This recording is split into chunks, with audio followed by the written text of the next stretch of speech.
of the world, summer just started, and it's already breaking records.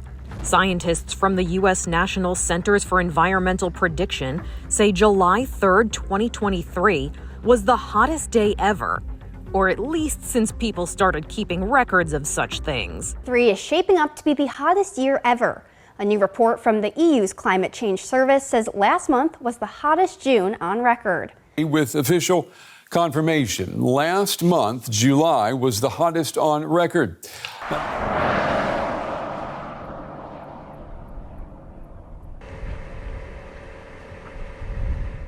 Oh my God, we're all gonna die. We're burning. It's terrible.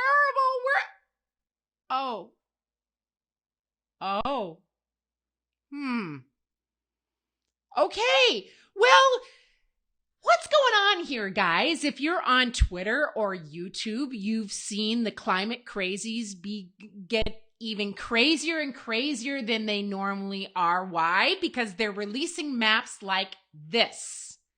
Ah! The planet is burning! Is it? Is it really? I'm going to bring in 2 of my favorite scientists, Tony Heller and Willie Soon. And what they're going to discuss is the problems with our data, with our temperature measurement. We have major problems with it. Several, but we're just going to talk about 2. Homogenization and urban heat island effect. You're going to love this, guys. Let's take a look. This graph from the National Academy of Sciences showed that temperatures in the Northern Hemisphere were cooler in 1970 than they were in the year 1900. Scientists blamed a wavy jet stream on global cooling. Now they blame a wavy jet stream on global warming. And this was a very important paragraph from that article. It explained that temperatures in cities were 4 degrees higher in the summer and 2 degrees higher in the winter than the surrounding countryside. It's been known for a long time that urban heat island effects cause cities to be much warmer than surrounding rural areas. So this article is from March 1st, 1975, during the deep freeze when it was super, super cold. Okay, and what he's explaining here is the urban heat island effect. So if you have thermometer data, and the United States has the best thermometer data just because we have lots and lots of thermometers over lots of different climates.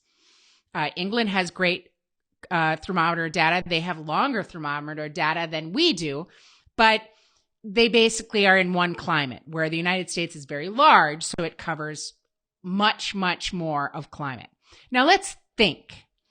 If you're comparing temperatures from the 1920s and, 2023, even 1975 versus the 1900s, what might be a different in those temperatures?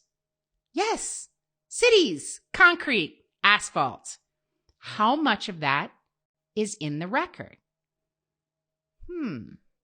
That's interesting. Let's bring in Willie Soon to talk about this.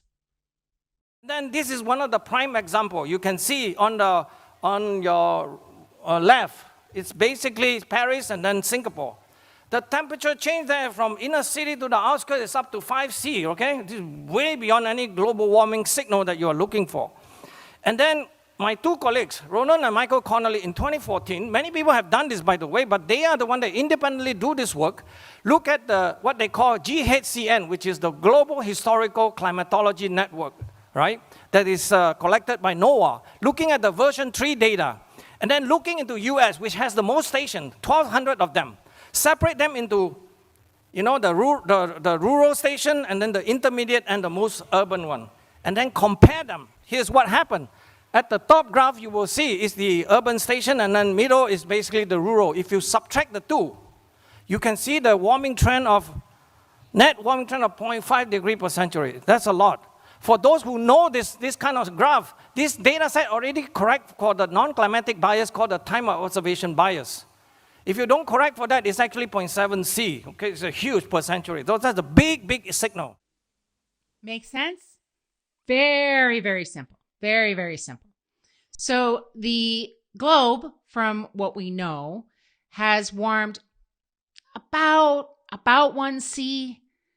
There's lots of questions in the data, as we can see, because they are not making a clear adjustment for what we call UHI, or urban heat island effect. And this creates a lot of problems because you can scare the bejesus out of people with a really scary graph that doesn't really mean anything. And it gets even worse, okay? Not only do we have the UHI problem, we have a homogenization problem. What is homogenization? Well, we're going to bring in Tony Heller, and he's going to show you what it is. It's basically scientists fudging places where they don't have data. Yeah, let's see. There's very little data available, but NASA's published this map showing the southern hemisphere burning up since the year 1900. NASA and NOAA used the same data set, the Global Historical Climatology Network. This map is from NOAA, and it shows where they have daily temperature data from the years 1891 to 1920. In South America, they only had one station at Buenos Aires. In Africa, they only had one station. There were no stations in China, no stations in Antarctica, very little in Russia, only one in Greenland. Yet NASA has published this very detailed map, even though they have almost no data in the southern hemisphere.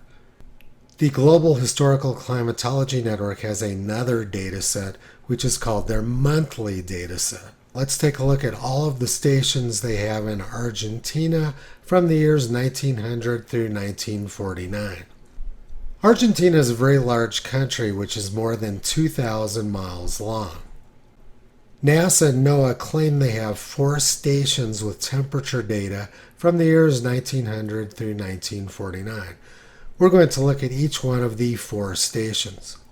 YouTube really hates us talking about climate data. So if you like this content, please like, comment, subscribe, and share. I really appreciate it. The first station is at the Cordoba Observatory in central Argentina. That station is located in the middle of a massive urban heat island and, not surprisingly, shows a lot of warming. The station at Cordoba cannot be used because the heating you're seeing are due to expanding urban heat island effects. Now let's take a look at the station at the Buenos Aires Observatory. Buenos Aires is one of the largest urban heat islands in the world, and the thermometer is located right in the middle of it. Not surprisingly, it shows lots of warming, but that has nothing to do with climate. The Buenos Aires station cannot be used in a legitimate climate calculation. The rise in temperatures at this thermometer is not representative of the larger area. Now let's look at the third station out of the 4 at Goya. It has a very short, fragmented record which ends around the year 1960. And it doesn't really show any warming from the year 1900 to 1960. The data record from this station is not of high enough quality to be of any use in a climate calculation. The only station they have in Argentina from the first half of the 20th century, which is of any value, is the one at Bahia Blanca Airport, and it shows no warming from 1900 through 2020. Now let's take a look at how NASA and NOAA tamper with the Bahia Blanca data. There's no warming trend, with the hottest year being around 1910, but NASA alters the data to create a non-existent warming trend. The way they do this data tampering is through a process called homogenization. What they're doing is contaminating this temperature data with data from Cordoba and Buenos Aires. They're not only using the urban heat island contaminated data from Cordoba and Buenos Aires, but they're also contaminating other stations with these same bogus trends. Yeah? Makes a lot of sense, doesn't it? So that's why a lot of us are skeptical. We're not skeptical that the climate changes. Because climate is always changing. I mean, you look at 10,000 years ago, 20,000 years ago, it was warmer than it is now. Quite a bit warmer. From what we know. We don't know for sure, but we think so. I mean, they used to, farm in Greenland. So that's, kind of a clue that it was probably warming, since now Greenland is permafrost everywhere. But how did this begin? How did I get here? I got into a Twitter, spat with this gentleman who I thought wanted real, data. I thought he truly didn't know. So, there was a couple of skeptical people that said, hey, this doesn't make a lot of sense. The same climate crazy site, 20 years ago said there was, 0.1 degree, warming across the world. And now they're say there's 0.7 in 20 years. That's not possible. And so a lot of people jumped in, including one gentleman who said, no, there's been warming, which nobody disagrees with. You take the most skeptical of skeptics, they will look at you face to face and said, yeah, there's warming. What we disagree with is the degree of warming, because we don't have good temperature data. And number two, we disagree with the homogenization, which is taking large swaths of the world where we do not have any data and just placing data there, and then ignoring the UHI. Now, this particular gentleman was quite interesting in that I went to him in good faith and I said, gentlemen, sir, would you like to see the raw rural temperature data versus the urban? This is a subject that we need to discuss. If we want to be scientifically ethical, we need to discuss this, and we could disagree, but we need to look at it. And he basically told me, no, he didn't want to look at it. No, he didn't want to look at it. And I kept saying, why don't you want to look at this? I said, look, I'm willing to dig and find it, because it's one of those things where you see over and over again, but you don't have it on hand. And I said, just tell me if you don't want to see it. So what he answers was sending me an article from Berkeley. No need to worry there. From Berkeley, saying that the urban heat island effect is basically negligible, and that they adjust for it. They totally do. 0.05% C. So that's what I told this gentleman. I said, look, I haven't read the whole article yet, but right here, they tell you that they're not taking actual data. They put an adjustment in here for it. And then he came back to me saying, well, no, you didn't read the whole study. They're explaining why they don't use the raw data. So I had to literally explain to this gentleman saying, that's our problem. If you have raw temperature data that shows this warming, and you have raw temperature data that shows warming, yes, but nowhere close to the warming that you are showing in this major city, then there's a problem. There's a serious problem there. Okay, guys, please pass this around, because there's even more problems with the temperature data, meaning adjustments, which don't seem to have anything to do with homogenization or UHI, but that NASA and NOAA just do for the heck of it.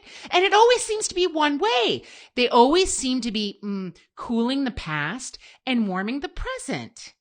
Very strange that. If we have a big UHI, wouldn't you be doing opposite? No, that's not what they do. Okay, guys, thank you so much. Please like, comment, and subscribe, and share this. We need this information to get out there. Thank you so much.